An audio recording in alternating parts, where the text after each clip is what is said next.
Welcome to Hispanic Biz Success Stories. We interview business owners who built successful businesses.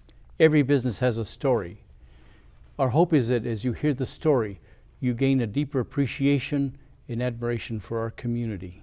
We're fortunate today to have with us a gentleman who's built a wonderful business, Mr. J.A.R. Rosales Sr. Mr. Rosales, thank you very much for being with us. You're welcome. Mr. Rosales built a wonderful company called J.A.R. Concrete. And now you sold that business to your son. Yes, I did. And his name is? Joe Jr., Joe Rosales Jr., J.A.R. Rosales Jr. And how long has he had the company now? He's had it now for 4, maybe 5 years. And you still keep him in line? Well, he calls me up or whatever if he would need some help on going to the bank or something. I'm there to help him. Yeah. That's good. That's good. I've known Mr. Rosales since I was a young man, and he was a young man. I used to deliver your family paper at when you lived at 1129 Missouri, and I knew you in high school. You were a little ahead of me, but I remember your father a little bit because he used to come and pick up the paper. I'd collect from him. Tell me a little bit about, well, how many of there were you? How many children? There are 5 girls and 5 boys. There's 10 altogether. And are you in the middle, or?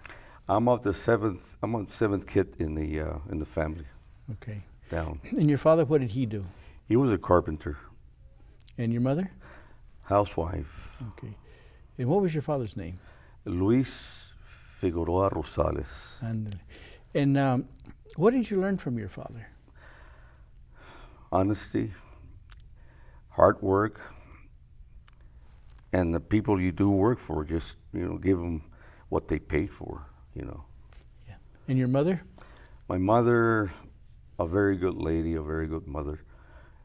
I learned my religion from my mother. And where was she from? She was from Santo Tomas, Chihuahua. And your father, where was he from? From Durango, state of Durango. And they met here? They met here in El Paso. Okay. And then you went to El Paso High? I went to El Paso High. Did you go to Lamar or Moorhead? I went to Lamar. Okay. I went to Moorhead, then they switched me to Lamar, because you lived at the corner of Noble. Yeah. And I lived at Noble in Arizona, and they changed the boundary when I started school at Moorhead, then they changed me to Lamar. So you were able to do all Lamar. So you finished high school in the 50s, and well, I tried maybe a year or so to go to college, but at the same time I had my company, started my company, and one day my father says, you want to go to school or you want to keep doing your construction? I said, well, I thought about it and I told him, no, I'd rather just do my construction. He said, all right, because you're trying to do too many things at one time.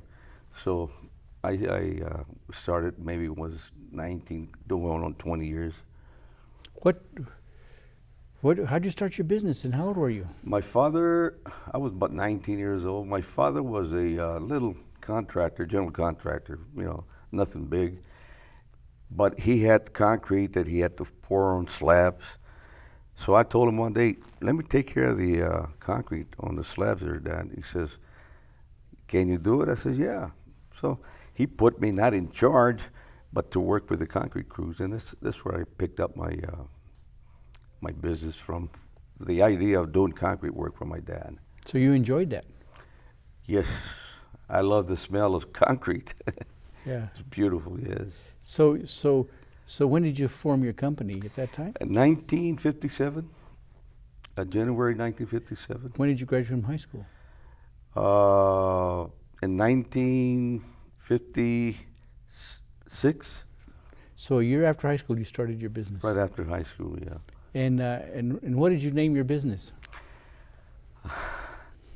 First, I started with J.A.R. Rosales, but then we had little problems because, made the name Rosales. And a 3 years later, I changed it to J.A.R. Concrete Inc. Why'd you have to do that? Well, because I ran into a couple of problems trying to get jobs. I went and told this guy. He called for us to go pick up the plans. So I go out there and pick up the plans, and he sees me, and he says, "Can I help you?" I say, "Yeah, you just called a little while ago, and to pick up some plans, and I'm here to pick them." He said, "What's your name?" So I told him, J.A.R. Rosales. And then he turned around and said, "You know what? We just gave the job away." I said, "You called me maybe half an hour ago." So I was walking out, and I saw Brent Jensen. He's a competitor of mine, friendly competitor of mine. And he was getting out of the truck. I said, "What are you doing here, Jensen?" He said, "He called me this morning to pick up a set of plans." "Oh, they did?" "Yeah." "And you?" "They told me they gave the job away." Anyway, Jensen goes in, comes up with a set of plans. And I said to myself, well, what I'm going to do from now on, I'm going to change the name from J.A.R. Rosales Concrete to J.A.R. Concrete Inc. And that way, when I go pick up plans, I just tell them I'm picking up the plans for J.A.R. Construction. "Okay, tell your boss out there that be sure to read the specs, and so he can find out what's going on his plans." I said, "Okay, I'll tell him everything." So I start writing down and said, "Okay, is that all?" "Yeah." And that was me all the time, but they never knew. And in fact, for many years, nobody knew who J.A.R. was. Were there many Hispanics in the field when you started? No, maybe a couple of them that I knew of, Landeros and somebody else, but they weren't doing the type of work I was doing. What kind of work was that? Well, they were doing like slabs, house slabs and probably commercial buildings. And I started doing that, but after a while, I jumped into the curb and gutter business and concrete driveways or concrete streets, whatever. So that was totally different work that I was doing off the other guys, what they were doing themselves. So that's what I started doing for them. You told me a story about one time early in your career, I guess you were pouring slabs and you had a job of a sidewalk downtown. A wonderful story. Let me ask you about that, because I remember that story very well. You mind telling me that story? You know which one I'm talking about, right? About my father? Yes. Well, my father was, sometimes he worked. He was a union carpenter at the time and point. And I told him to help me run this job downtown. It was a Geneva loan job. And we took out the walks and started grading them up. And I told the guys, cut the concrete from 4 inches, cut it down to 3 inches. He said, "All right, you know what I mean, it's to save concrete." So my dad gets out of the truck. I left. I said, "Dad, order the concrete. Here's the number, and you can start with 10 yards. He says, "All right." So I came back a couple hours later, and nothing was done. And I said, "¿Qué pasó, Papa?"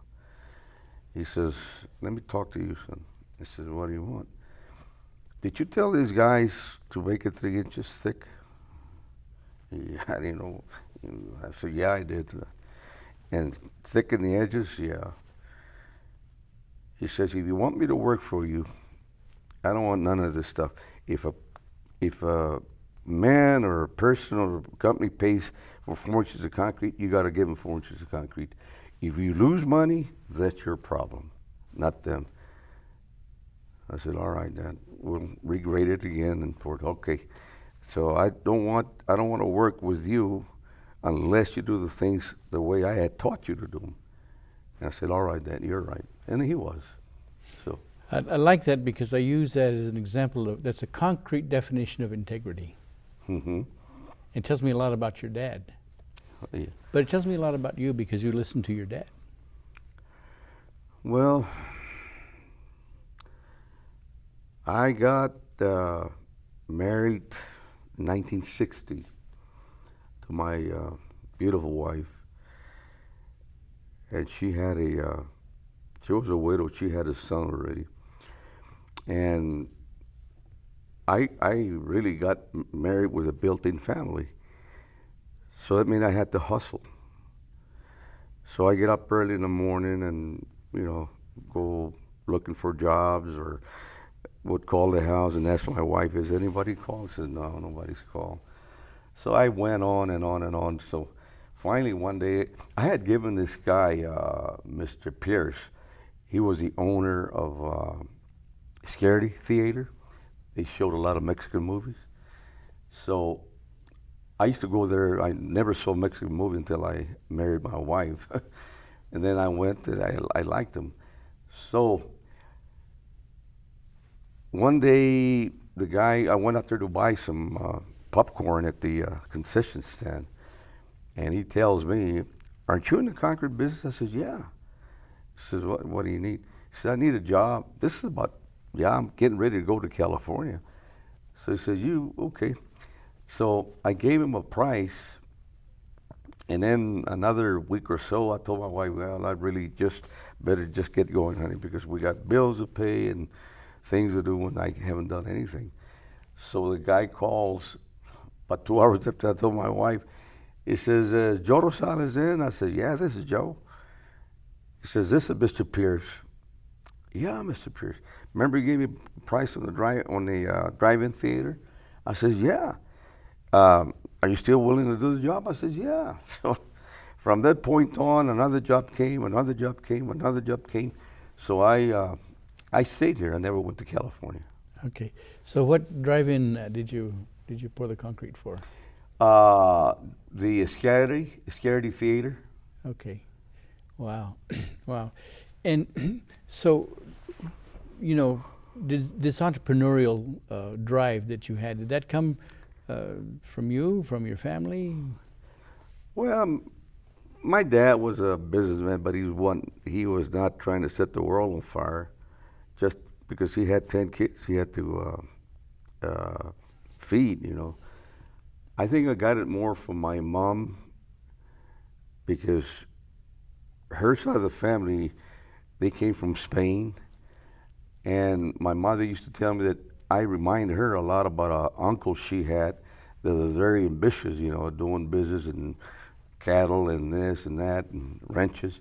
So he said, you remind me a lot about my uncle Juan. I said, really? He says, yeah.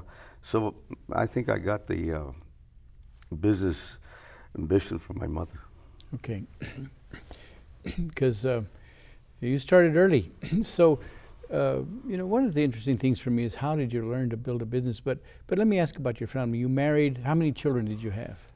Well, we had, actually we had 3, but 4, because when I got married to my wife, she had a child.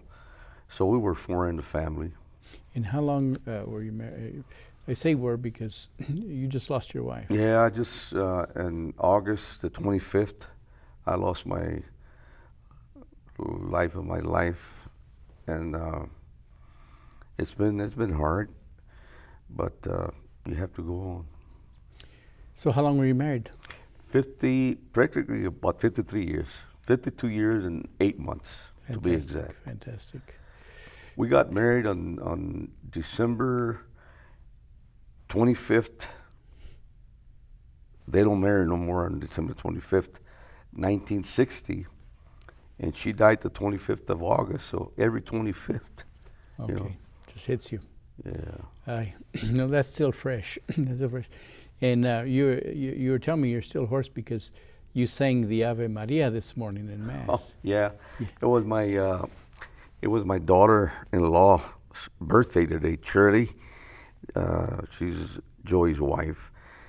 And I've had, well, it's another tradition probably, I have set masses for all my kids, my brothers, my sister, my dad, and mom. Even when they passed away, I keep on, with masses with them, because I'm a Catholic. I'm a strong Catholic, as my wife was, and my kids and my family. They're very good religious kids, and we just,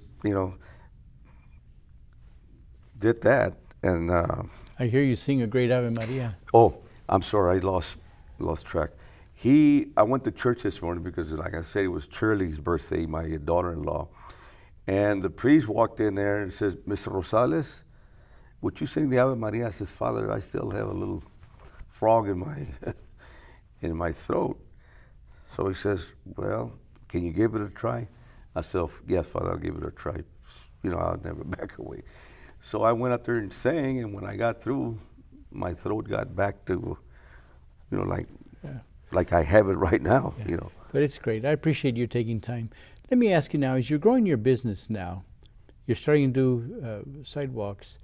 You had to get equipment, you had to build up to do that. What money did you start with, and how did you obtain cash to build a business? Well, I was more like, I didn't have money when I started the company. I had good relationship with people that had rentals, equipment and whatnot. No credit, because I had established no credit either.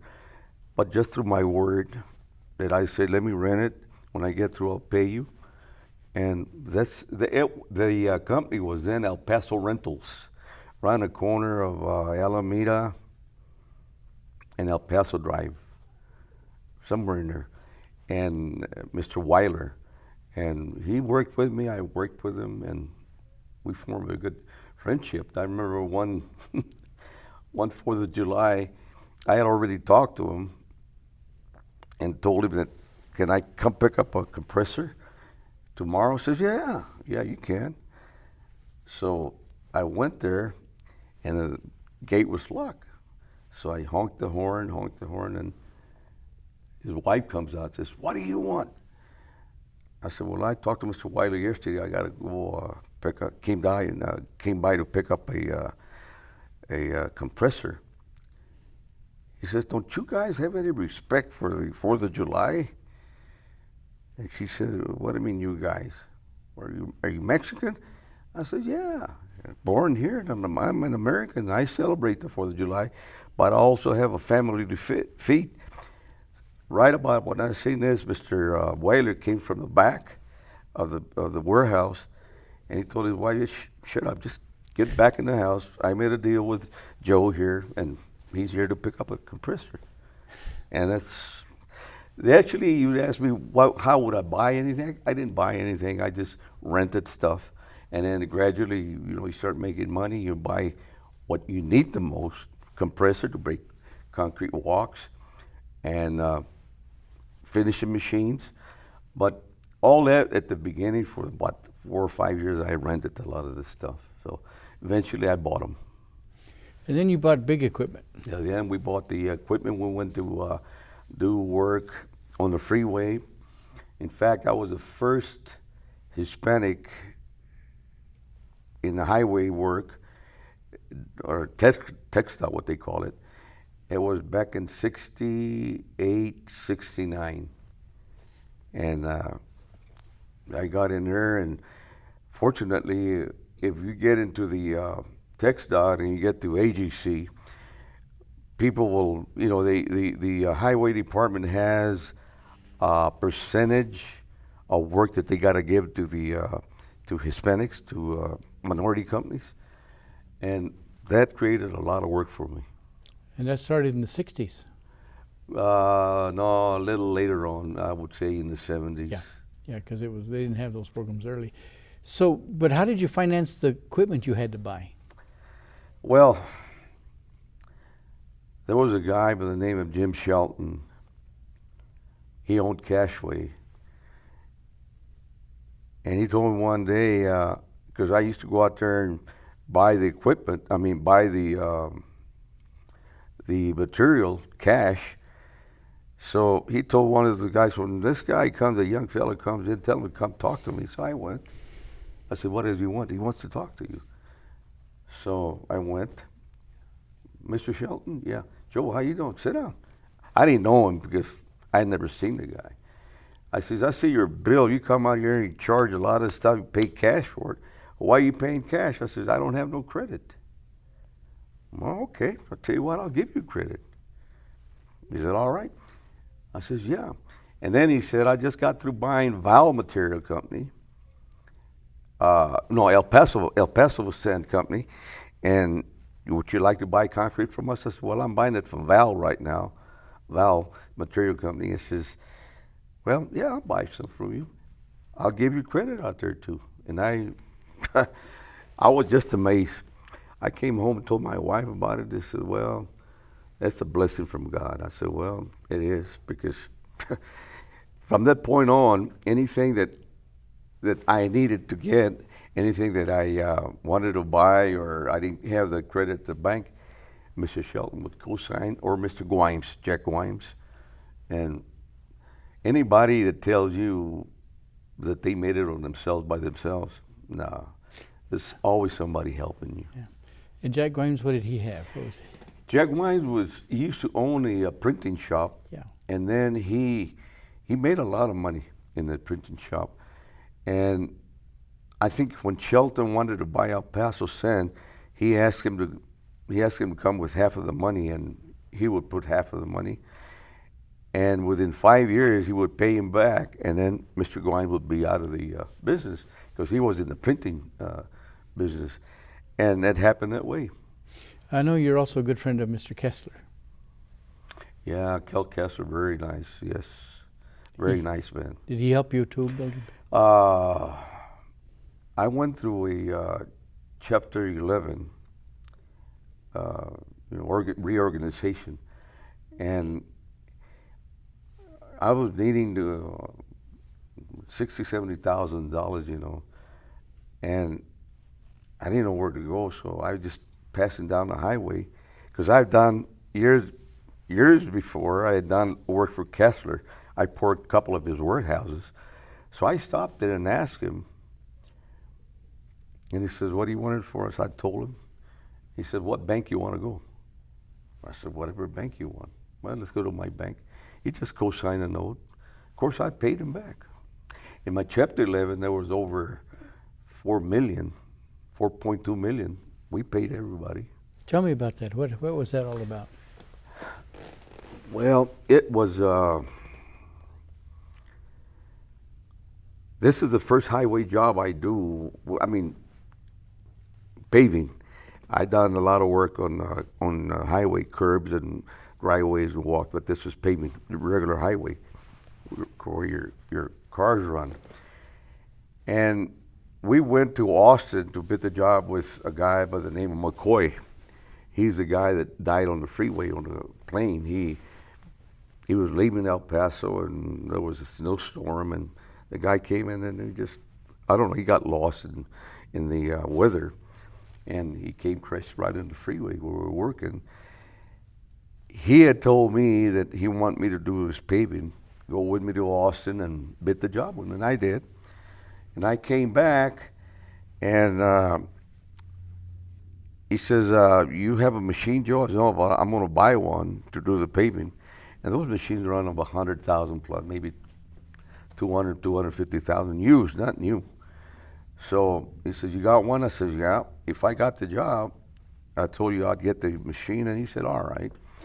So he got the job, I got the job, but not knowing through experience that I didn't have, I didn't put what they call mobilization money. And that mobilization money was 1.5 or 1.8 million that they give you ahead before you start to mobilize. And this guy told me, "Well, Joe, since you didn't put it in your bid, I can't give it to you." I said, "Don, you got the money, it's a $27 million contract."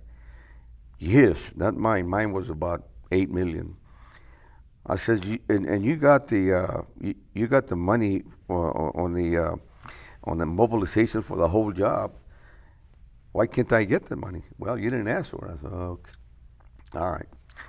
Anyway, that got me into trouble. That I couldn't get that 1.8 million, and I started falling behind the banks and this and that. So, but we filed for reorganization. And my lawyer wanted me to open up another company. I said, "No, sir. I'm going to stick it up with this company. I make it or don't make it, I'm going to do it this way. Because if I open another company, then they think I'm trying to, get away from paying, or I'm trying to cheat them. And I said, I can't do that, Frank, because my dad would turn in his grave. He said, all right. So I just kept on, and we got out of it. Practically 5 years, we got out of it, paid everybody off. And that, because during my Chapter 11, Mr. Shelton helped me a lot. And another man that helped me a lot, Mr. Elias Abraham. But they gave me the opportunity, and I went and did it. And during that time, I was working from 7 in the morning to 7 at night.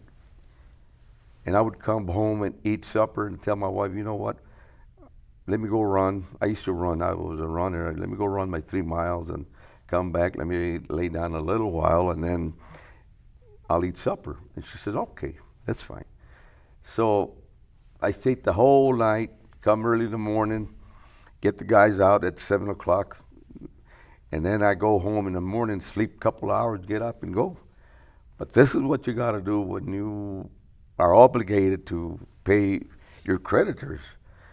And from where I came from, my dad, about being honest, don't steal, rob, cheat people. I did it, and I got out of it. So the judge at the time and point was Judge Leaf Clark. And he said, Mr. Rosales, you know what day it is today? I said, Tuesday? No. This day, you're going out of Chapter 11. You fulfill your obligations. Wow. And I said, really? He says, yeah, you're out. So when I got back to the office, my wife and my brother and everybody put balloons and everything else, and it was an accomplishment, and it was hard, because during the time of my Chapter 11, I would go talk to a priest, Franciscan priest at Roger Bacon, and he would tell me, give me his advice, and I'd ask him. He says, when you get through with this, Joe, you're going to go into the depression. I says, why? Because you're high strung right now. You go every day. I said, oh. And by God, sure enough, I did go into a depression. Really? Yes. Yeah, because then I started relaxing. And then I started thinking, what did I do? You start paying $4.1 million. It's a lot of money. But then came the depression, and I got a guy out of it, and whatnot. But so did you finish the job on the highway? I finished 70% of the job. And for me to finish 70% of the job means that I had 30%. Usually when you file or somebody kicks you out of a job or defaults you on a job, you're usually maybe 10, 20, 30%. I was 70%. Wow. So if this guy, McCoy, had given me the mobilization money, I would have gotten out without filing Chapter 11. But I didn't get the money, so I went it the hard way. But you had the drive to get yourself out of that. And a Chapter 11 is a reorganization, so Right. it's not a complete. What you do is you put your creditors on hold and say, "I'll pay you," Right. and you keep working, and you're able to pay them. Beautiful story. I appreciate that. We're continuing in our interview with Mr. Joey Rosales, who built a wonderful construction company, J.A.R. Concrete. We just learned some fascinating things. Mr. Rosales took 5 years to come out of a Chapter 11. It's a fascinating story. But you, Mr. Rosales, I appreciate you sharing your story, and thanks for your time, and your stories. But you determined to get out of that. So when that hit, I mean, you're talking about $4 million that hit. How old was the business at that time? About 30 years. I've been in business 30 years. 60, 70, 80, no, 25 years. You were in business 25 years at that Yeah, time. At that time, yeah. Well, actually, I started expanding, and when you expand, that's where the problems come a lot of times, because nobody can foresee the future, thinking, well, I'll get a lot of work and I'll have this equipment running, because that equipment brings a big old payment a month at the bank, and if there's no work, obviously you can't pay, so. So were the banks pretty good to you as you grew? Yeah, because I established a relationship with the banks through Mr. Shelton and Mr. Grimes. It was a Shellman State Bank where I used to go out there and do my business with them. And after a while, I would tell Mr. Shelton, I'll tell Mr. Grimes, I need to borrow another 50, 60,000. You go out there and do it now. You can. I said, really? I don't need cosign? He said, no. So I go out there. I'll go out there, see L, whatever, Downing, I think it was named, L. Downing. And I would tell him, he says, yeah, okay, what do you have as collateral? Well, what I'm going to buy. Oh, okay. So we made the deals, and I would go out there and get what I needed to get from the bank. But they worked with me. Yeah. I'm going to tell a story. I remember I came back to El Paso in 1985. I'd been going to school in California. And I came back and I got a job at the Chamber of Commerce to work with and develop the Minority Business Council.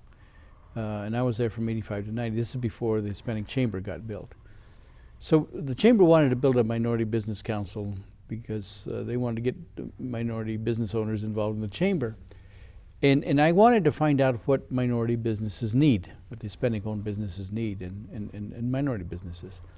So I went to ask business owners about their business and what a chamber could do. And I went to my friends, and I remember going to you. I remember calling you and going to visit with you. And there's a couple of things you told me very clear then. You said a business needs a banker and a lawyer and a good accountant, CPA. But you had a friend at the bank. It was American Bank of Commerce or something that. Oh yeah, a guy by the name of David Graham. Yes. Yes, he helped me out a lot too, with loans and, of course the loaning, the banking business is different today than what it was. And I could call for a loan on the phone, and he'd write it up, put the money in the account. All I had to do was go back and sign a note the same day or maybe the following day. But things are not done this way today. So you built a business. It took you 20 years to get to where you could lose $4 million and then pay it back. So 25 years. How did you learn to build a business? Your company grows. You got 2 employees a day. Tomorrow you got 10. And the amount of work you can take on to do the work and to grow your company. But it's also very dangerous when you start growing. You start getting in debt, and then if there's no work, that's what the problem comes. But You had steady work. Your brother's been working with you all these years. Brother Jaime, yeah. I got 5 brothers, and all of my 5 brothers are good guys. We've never had differences among us. And Jaime, he always worked with me. For example, I had paper routes, and Jaime would help me. And, we get up early in the morning, go out there and deliver the paper. Then I got the second route. I got 3 routes at one time. I had over 300 papers that I had to deliver. But Jaime, from that point on, he started with me, working with me that way. And then we go cut grass, and he was there with me. And I always shared my money, give him something, that when I got paid, he got paid. And then he took the trade of my father. He was a carpenter. He went to work for Pittsburgh Plate Glass Company. And I needed a guy to help me run my business, because I had about maybe 50 guys, 60 people on my payroll, plus the office. So I called him one day, and I says, Jaime, would you like to come work with me? And he says, well, what can you pay me? I says, I don't know. What do you make? What do you make a week here? He says, I make $125. It's a lot of money. So I said, well, I'll tell you what, I can give you $100, but I can guarantee that over in a couple of years you'll be making more than 125. She said, let me talk to my wife. So he came back, says, I'll take it. I'll give it a try. And sure enough, I mean, he went over the 125 pretty fast and beyond. And little bonus here, little bonus out there. So he's been with you, your right hand. he was my right hand, that brother of mine. Boy, he's what everybody would like to have as a brother.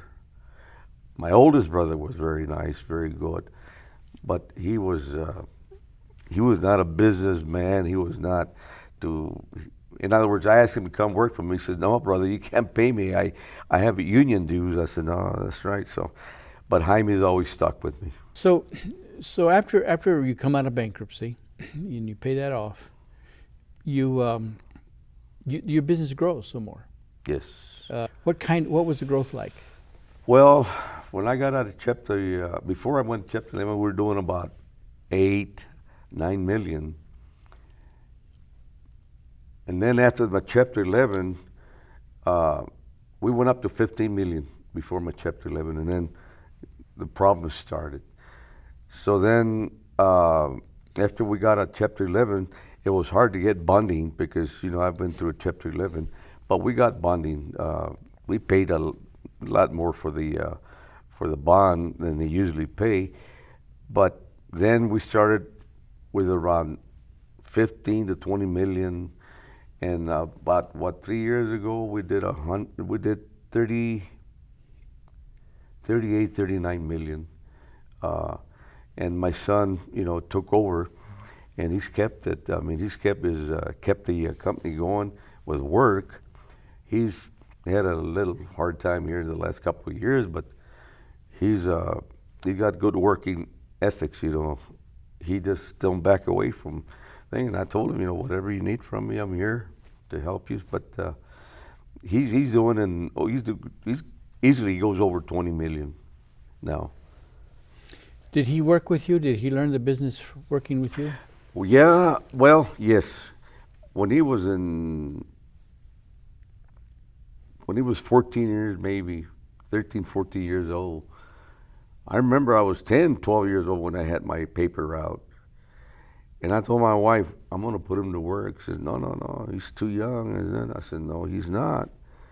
Anyway, we put him to work when he was 14 on the summertime. And then he went away to college. When he come back, he would come back and work, as a laborer, whatever we needed from him. And then he went to Texas A&M, and then he's got his degree. And he would call me, Dad, I'm being interviewed by different companies, this and this and that. He says, and they're offering 35,000. And what's wrong with that? He says, no, my professor, J.A.R, told me that we started 38,000. I said, and who is he to tell you what you ought to make? You don't know nothing. You got a degree. I said, you accept if you get a job, they offer you 32, you take it. Because you get the experience. First of all, that's what you want. Secondly, that's what you, go out there and run a company. So he listened to me, and by the way, he's a good son, very good son. And he said, okay. So he took the job in Albuquerque with the James Corporation, and he did very good. And then after a couple of years or so, he called me and says he wanted to come back. I said, all right, if you want to come back, come. You're ready to work for me? He says, yeah. So he came back, and he done very good. He had the college education, which I didn't have. He took a shortcut where I had to go the long way, but he done very good with me too. And he got to the point where he wanted the business. Yes, he wanted the business, and he got the business. And you were ready to? Well, I retired, and that because my wife's been sick. She's had heart problems ever since we got married. But when I finally retired, she was getting worse. Her health was getting declining. So I told my son, well, okay, you want to take over the business? Just make an arrangement. And we did, buy-sell agreement. What in business, what you have. So he took over. He's done good, and I spent the last 3-4 years with my wife, very close to her, because we went from one clinic to another one, and to a hospital to another hospital. We went to the Cleveland Clinic, in fact, and they couldn't do anything for her. And we went to the DeBakey Clinic in Houston. And then we went to the Baylor University in Plano, Texas. And they couldn't do anything to her because her condition, she had a problem with her lungs, what they call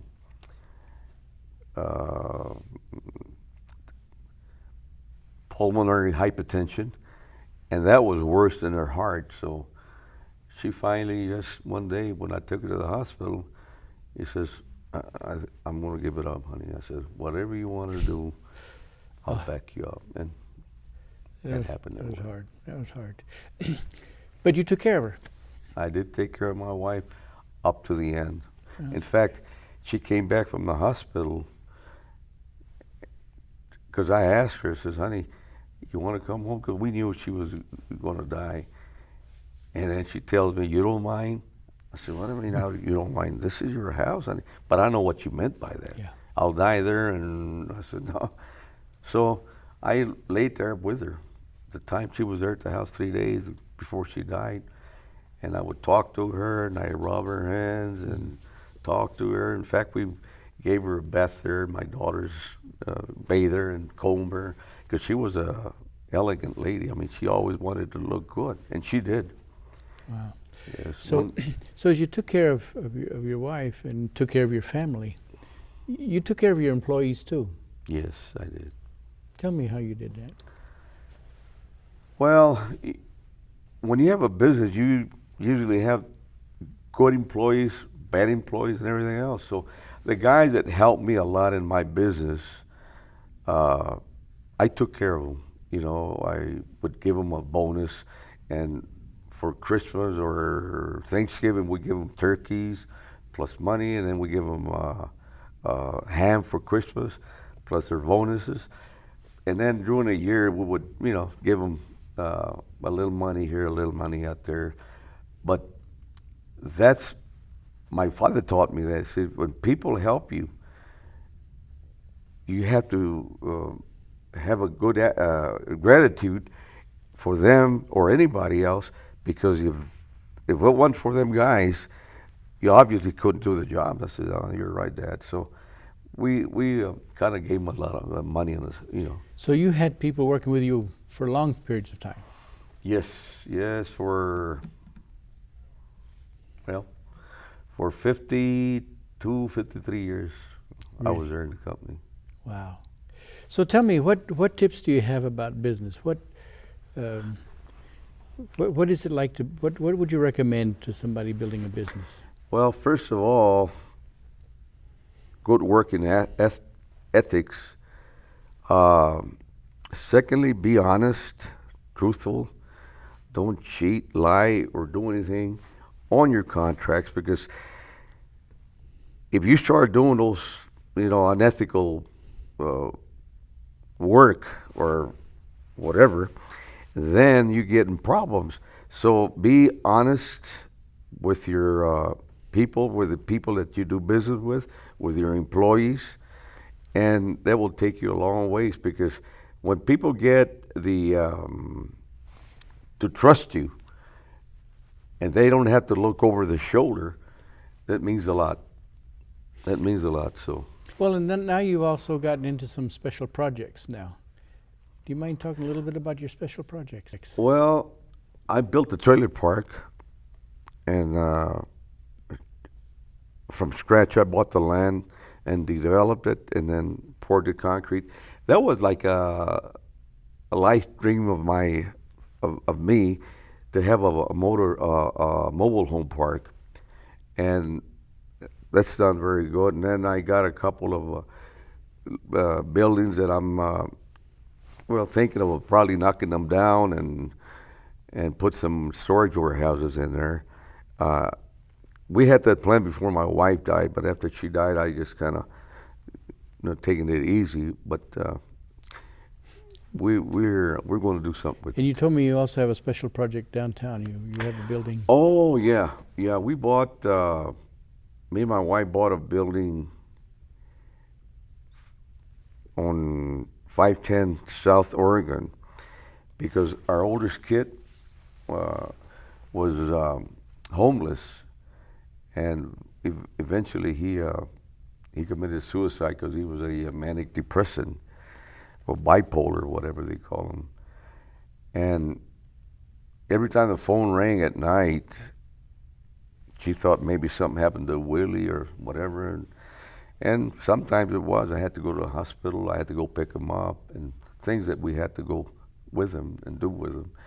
So my wife said, you know, one of my dreams is to really buy a home for the homeless. We said, all right, but so we never really said we're going to buy anything. I was going to church one day at the Sacred Heart, and this building is about a block and a half from Sacred Heart. And I saw a for sale sign on it, and I called the guy, and he says, yeah, we're selling it. We want so much. Well, I offered half of what he wanted, and they took it. And from that point on, I told my wife, yeah, I made a deal with this guy. I haven't signed anything yet. You want to come see the business? She says, yeah. He says, perfect. This is perfect. And he says, all right.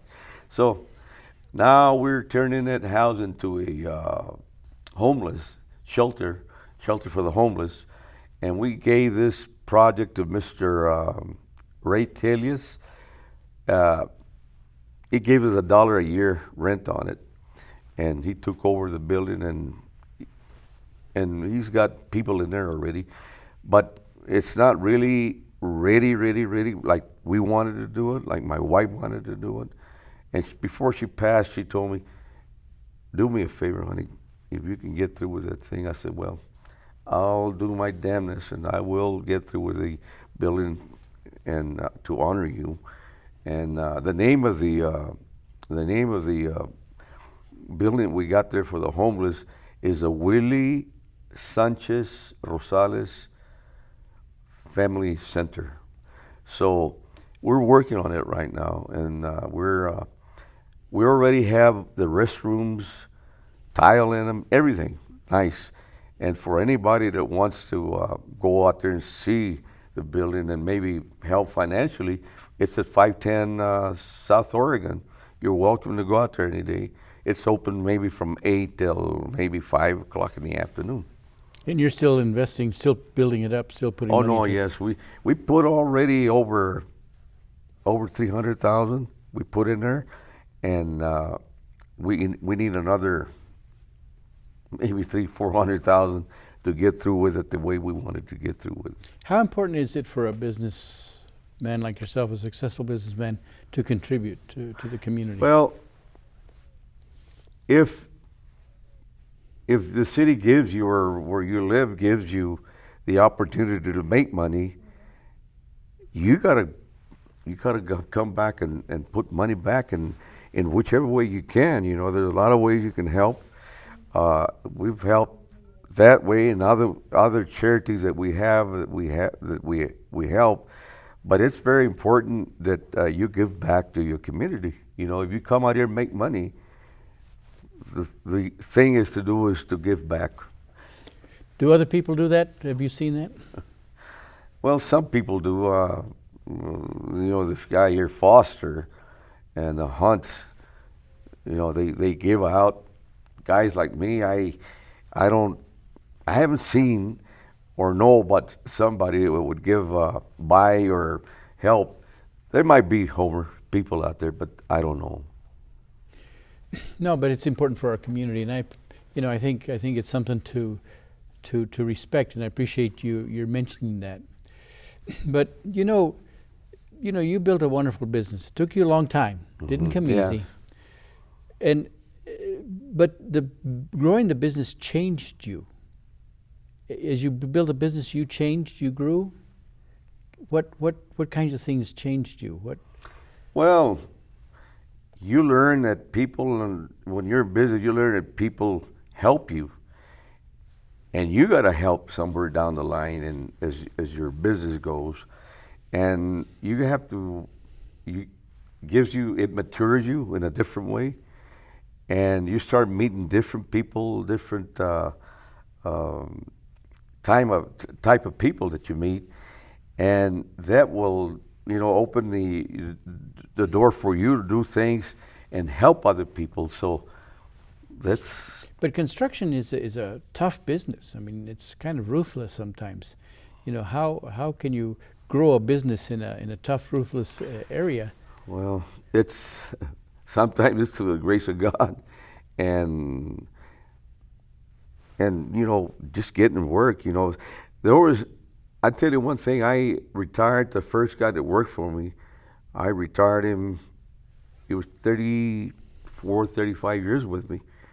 He never missed a day of work, not one day. And all the rest of the people that I have, the regulars, never missed a day in 30 some years now. You know, some of them retired already, some of them already died. But we did it that way. So you took care of your people took care of you. Now, what do you do? I want somebody to take care of me. No, no, I'm fine. I'm fine.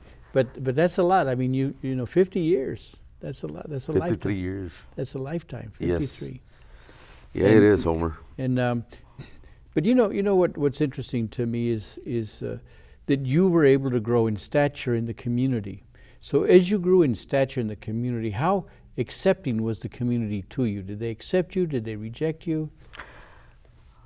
I think in most of the cases they accepted me because they knew where I came from, and you know, they know about you. Sometimes if you don't, but I hadn't seen a lot of the people that I went to school with because I got early in my lifetime. I got early forming this company, and I didn't have time to go here or there where guys used to call us, let's go have a couple of beers. I didn't have time for the beer or anything else because, I mean, I got home, I started figuring jobs, get up early in the morning, 5:30. I wouldn't see my kids when I left, and I wouldn't see them when I come back. It was late in the afternoon or night, evening. So my kids were asleep when I left and asleep when I come back. So, you know, without a college education, you start a business. How did you learn all the figures, how to estimate, how to make money? How did you learn that? Well, I think when you start with not an education, because I sure could use one when I started, but I was aggressive always, Homer. I was always aggressive. You know, from one paper route to 3, and then go out there and open up a company, and then, you know, it's just, what do you say? Were you pursuing a dream? Did you have a dream? Oh yeah, I did.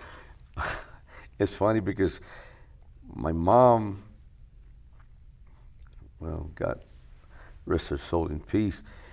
She used to tell my wife, it says, you know, Joe's got a lot of ideas, but you know, sueña means, you know, you dream. So one time my wife told me, your mom said you, like, you know, you're a dreamer and all this stuff. I says, yeah. I says, to get ahead in life, you got to dream. You got to have things like Edison. You know, he come up with a lot of ideas, and all the people that are famous people, you know, they dream. So one time I told my wife, just don't listen to my mom. Just let it go like that. So she says, you know, Mom, I told her, you know, honey, you have to dream to be a success. You have to dream. You have to have goals. And then she said, you know what, you're right. And so far you haven't let me down. I said, okay, just leave it at that and tell my mom, thank you. Say, you know, I thank you for your, because she used to say, you know, I don't have a gift for you when my wife had a birthday. But she says, you gave me the best gift you could ever give me. She says, what? Your son. So. So So, you know, you had a dream. As you built the business, did building the business fulfill that dream? Did you imagine, or did it take off on its own? No, I did have imagination in my head about what I wanted to do, and I accomplished it. You know, little at a time, I accomplished. But I did have I could look to in the future to see one day I'll be pouring curb and gutter, doing work on the highway, doing this. Yes, you do that. I did that anyway. And with the help of my wife, she's like my right arm. She was a big part of my business too. Did she help you in the business? When we got married, the first 5, 6 years, or maybe 8 years in, she got pregnant with my youngest daughter at 42. So then she liked working, but then she got pregnant and we had our little youngest girl, daughter, Angelica, and she came back, stayed home, but then we put her in school, and when we put her in school, she says, can I go back to work? I said, yeah. So she came back for another couple of years, and then she just says, yeah, I'm through with this. So. Wow, fantastic. You built a beautiful business. Your wife was very much a part of your family's business, and your children, and your son now runs the business. And you've just buried your wife three months ago. I appreciate your taking time to share with us your beautiful story. It's a fantastic story.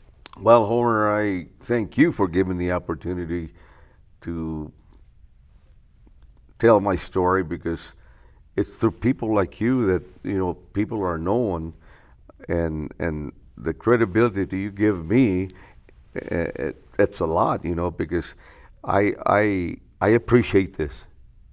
I appreciate it because I hardly tell, people that want to know something about me, I tell them, but I don't go around telling people about my business. But since I've known you for many, many years, and you, by the way, you were a smart dude in school. I appreciate that. National Society and what else? Todo. Anyway, I appreciate you inviting me here. Well, thank Believe you. me. Thank you. Maybe maybe somebody could pick something out of this conversation, because it's not hard. It's how you put your heart to do the things. I don't have money. I don't have this. I don't have that. Well, if you have ambition, you can do it. Well, you sure did, and we really appreciate that. Beautiful interview, and I trust that our viewers really learned and learned to appreciate our community in a better way. And thanks for your contribution, and thank you for watching. Have a good day.